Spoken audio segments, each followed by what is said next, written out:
bonjour à toutes et à tous, bienvenue à celles et ceux d'entre vous qui nous rejoindraient à l'instant.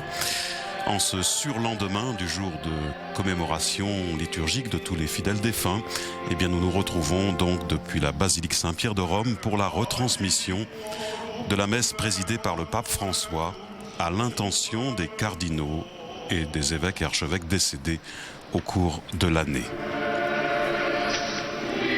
Nous entrons dans cette célébration avec le chant du psaume 64. Il est beau de te louer, Dieu, dans Sion, de tenir ses promesses envers toi qui écoutes la prière.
In nomine Patris et Filii et Spiritus Sancti. Amen. Pax vobis. Et cum spiritu tuo. Fratres, agnoscamus peccata nostra, optaptissimus a sacra mysteria celebranda.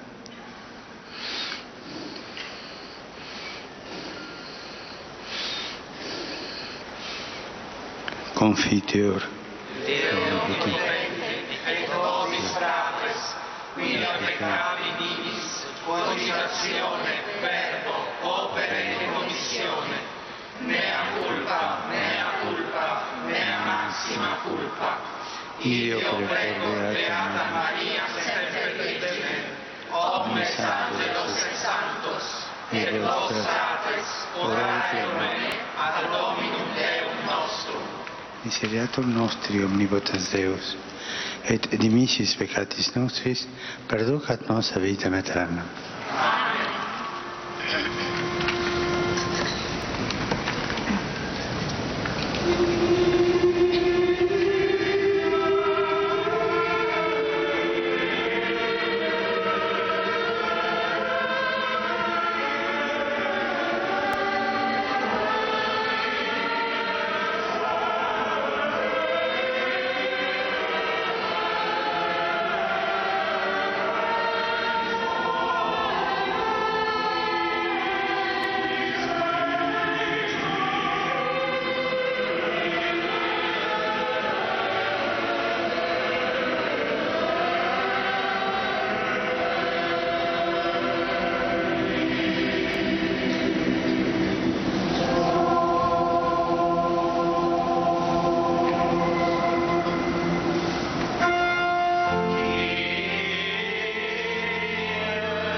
Oremus.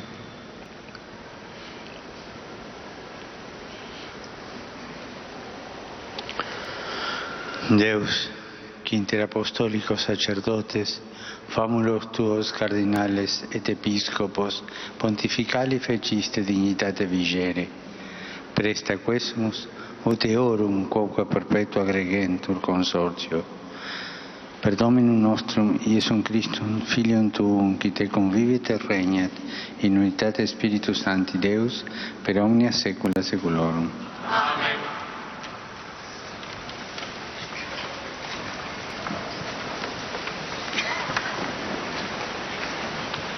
Et nous entrons dans la liturgie de la parole avec la lecture du livre de la sagesse proclamé en français au chapitre 3.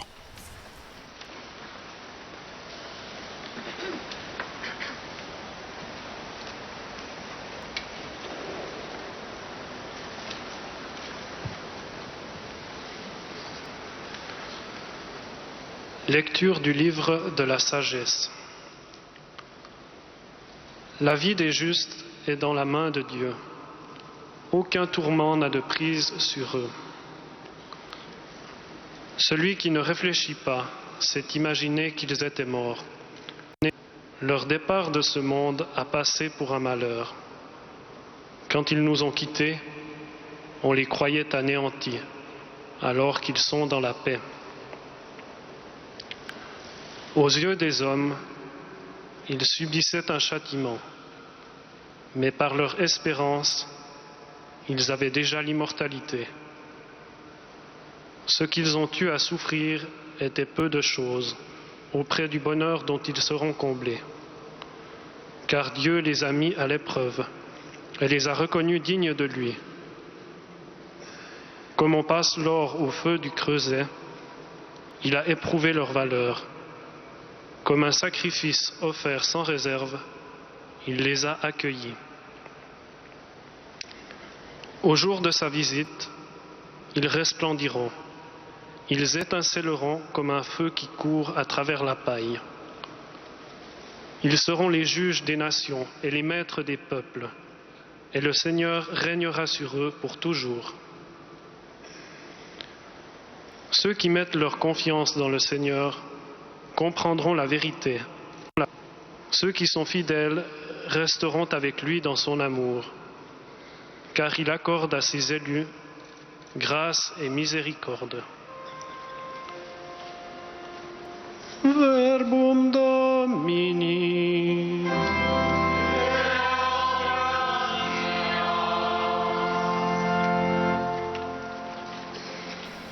Et nous répondons à cette parole avec le chant du psaume 102. Le Seigneur est tendresse et pitié, lent à la colère et plein d'amour. Misericordioso e pietoso è il Signore.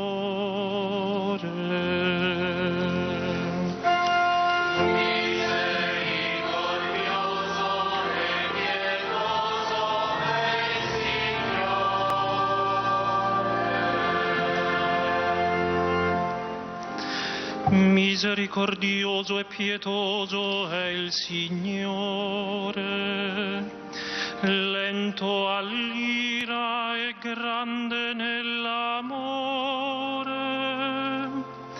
Non ci tratta secondo i nostri peccati e non ci ripaga secondo le nostre colpe.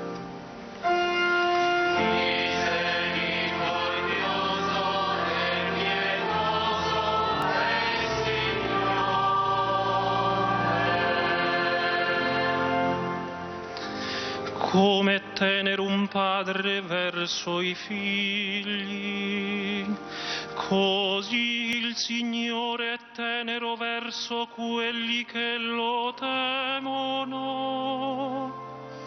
perché Egli sa bene di cosa siamo plasmati. Ricorda che noi siamo polvere.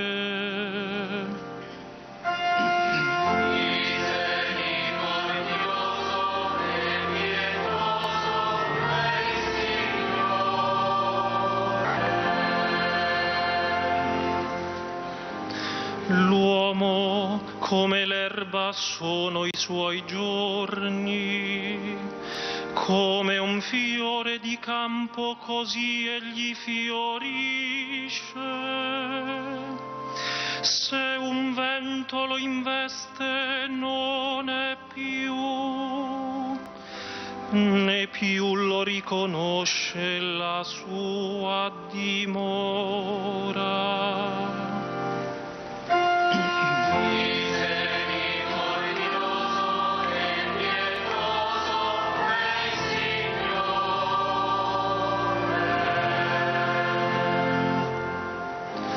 Ma l'amore del Signore è da sempre per sempre su quelli che lo temono, e la sua giustizia per i figli dei figli, per quelli che custodiscono la sua alleanza e ricordano i suoi precetti per osservarli.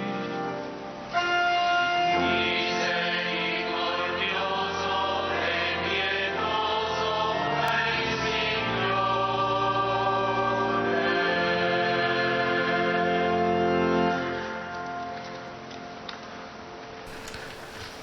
La seconde lecture proclamée en anglais est tirée de l'épître de Saint Paul apôtre aux Romains au chapitre 8. A reading from the letter of St. Paul to the Romans. With God on our side, Si Dieu est pour nous, qui sera contre nous? since God did not spare his own Il n'a son, pas refusé son propre but gave him up Fils, to benefit il l'a us all, livré pour nous tous. we may be certain, after such a Comment gift, pourrait-il avec that lui he will not ne pas nous refuse donner anything tout? he can give. Could anyone accuse Qui those that accusera God has ceux que Dieu a chosen? choisis? When God acquits, Puisque c'est Dieu qui anyone justifie. condemn? Qui pourra Could condamner? Christ Jesus? Puisque Jésus-Christ est mort, He not only Plus died for encore, us, he rose from il the est dead, ressuscité and there, il est à la God's droite right hand, de he Dieu, stands and pleads for et il us. intercède pour nous. Nothing therefore can come between Qui us pourra and the nous love of séparer de Christ, l'amour du Christ? even if we are troubled or worried, La détresse, l'angoisse, being persecuted, la persécution, or lacking la food faim, or clothes, le dénuement, le or danger, being threatened, le or supplice. even attacked. These are Oui, the trials en tout through which cela, we triumph nous sommes les grands by the vainqueurs power of him who grâce loved à us. celui qui nous a aimés. For I am certain of this, J'en ai la certitude, neither death nor ni la life, mort, ni la vie, no angel, no ni les prince, esprits, ni les puissances, nothing that exists, ni le présent, ni l'avenir, nothing ni les still to astres, come, ni les cieux, not any ni les power abîmes, ni or aucune height autre or créature, depth, or rien any created ne thing pourra can ever nous come séparer between us de l'amour and de the Dieu love of God made qui est en visible in Jésus-Christ, Christ Jesus notre our Lord. Seigneur. Verbum Domini.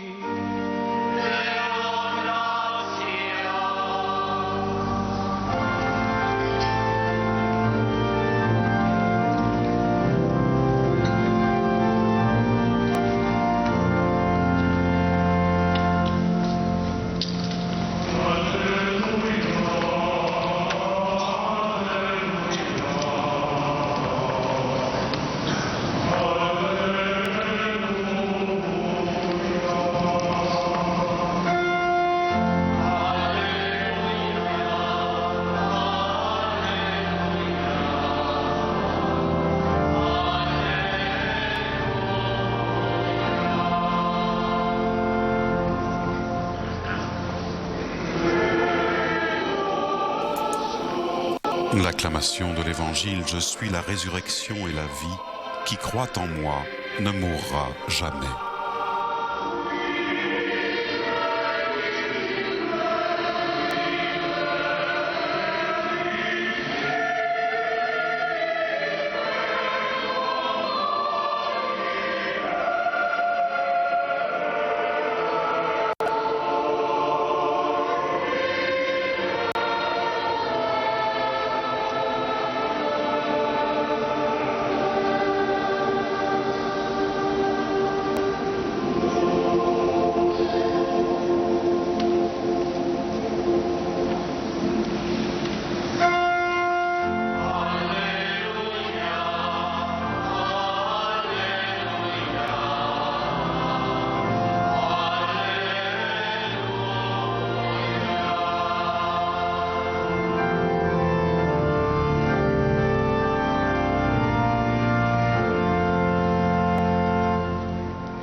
Dominus vobiscum.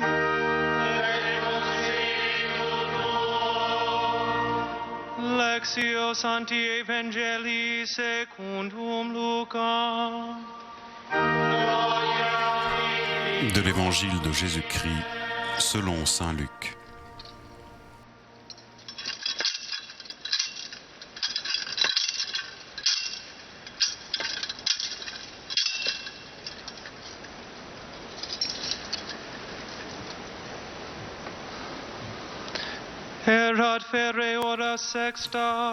Il était déjà presque midi. L'obscurité se fit dans tout le pays jusqu'à 3 heures, car le soleil s'était caché.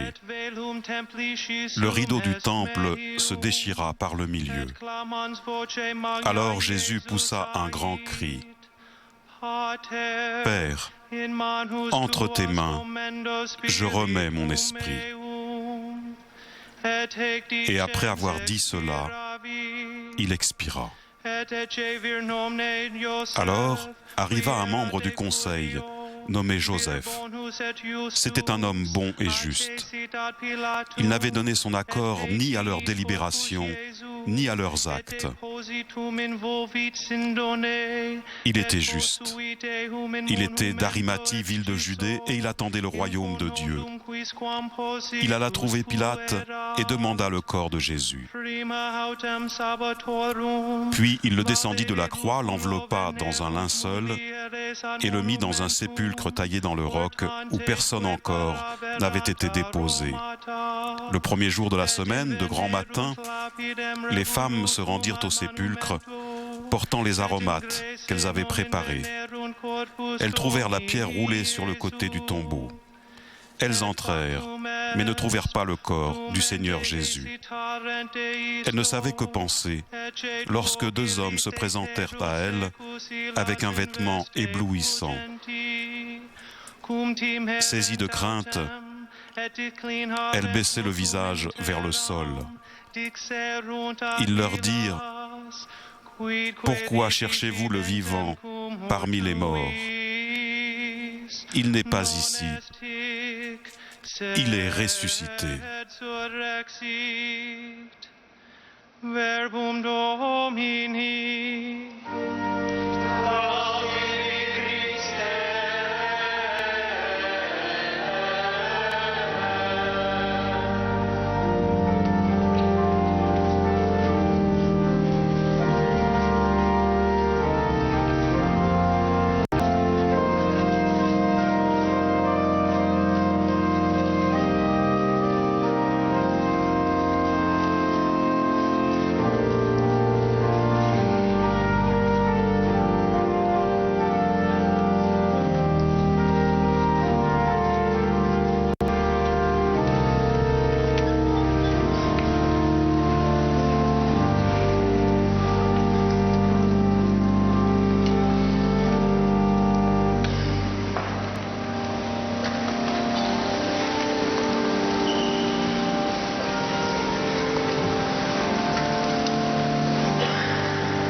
Nous écoutons maintenant l'homélie du Saint-Père.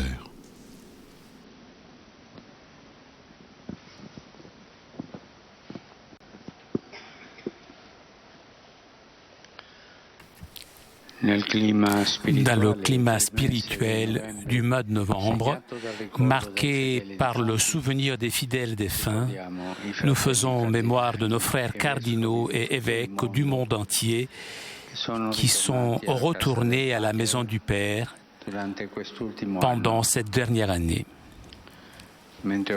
Alors que nous offrons pour chacun d'entre eux cette Sainte Eucharistie, demandons au Seigneur de leur accorder la récompense céleste promise aux serviteurs bons et fidèles.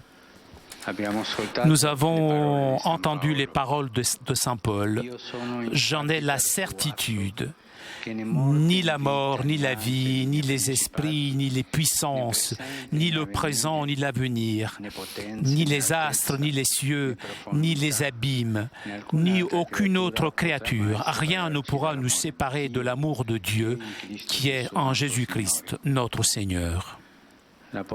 L'apôtre présente l'amour de Dieu comme la raison la plus profonde, invincible de la confiance et de l'espérance chrétienne. Il énumère les forces contraires et mystérieuses qui peuvent menacer le chemin de la foi. Mais tout de suite, il dit avec certitude que même si toute notre existence est entourée par de menaces, rien ne pourra jamais nous séparer de l'amour que le Christ même mérita pour nous, se donnant totalement. Même les puissances démoniaques, hostiles à l'homme, s'arrêtent impuissantes face à l'union d'amour entre Jésus et celui qui l'accueille avec foi.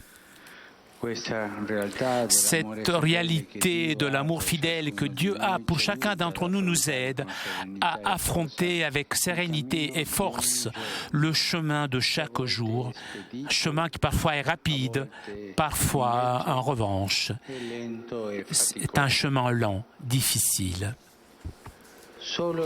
Seulement le péché de l'homme peut interrompre ce lien, mais aussi dans ce cas, Dieu le cherchera toujours pour rétablir avec lui une union qui durera aussi après la mort, même une union qui, dans la rencontre finale avec le Père, pourra atteindre son point culminant.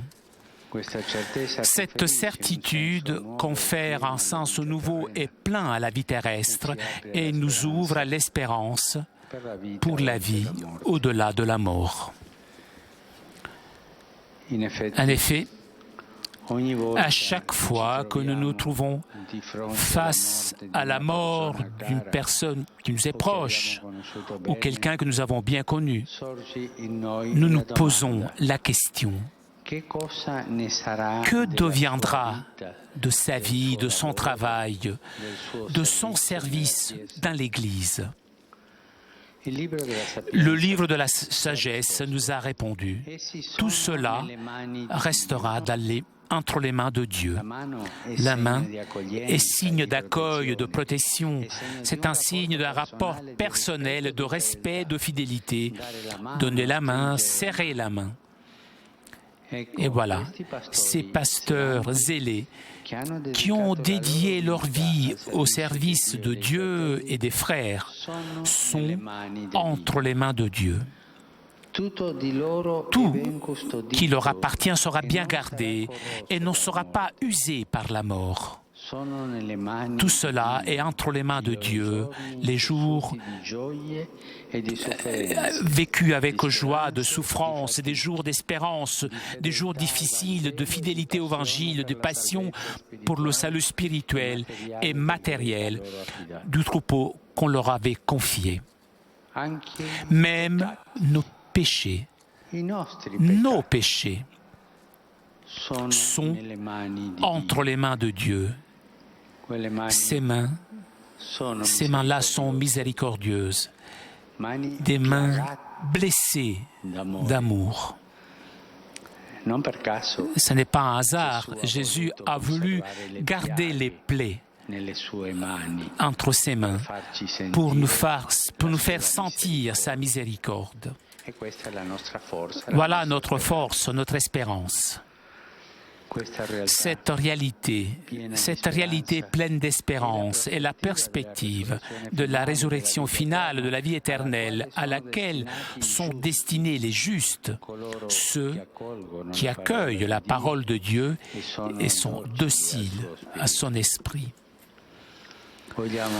Nous voulons rappeler comme ça nos frères cardinaux et évêques défunts, des hommes dédiés à leur service et à leur vocation à l'Église, des hommes qui ont aimé l'Église comme on aime une épouse. Dans la prière, nous les confions à la miséricorde du Seigneur, par l'intercession de la Vierge et de Saint Joseph, afin qu'il les accueille dans son royaume de lumière et de paix, là où vivent éternellement les justes et ceux qui ont été des témoins fidèles de l'Évangile. Même dans cette prière, prions aussi pour nous, que le Seigneur nous prépare à cette rencontre. Nous ne connaissons pas la date mais cette rencontre aura lieu.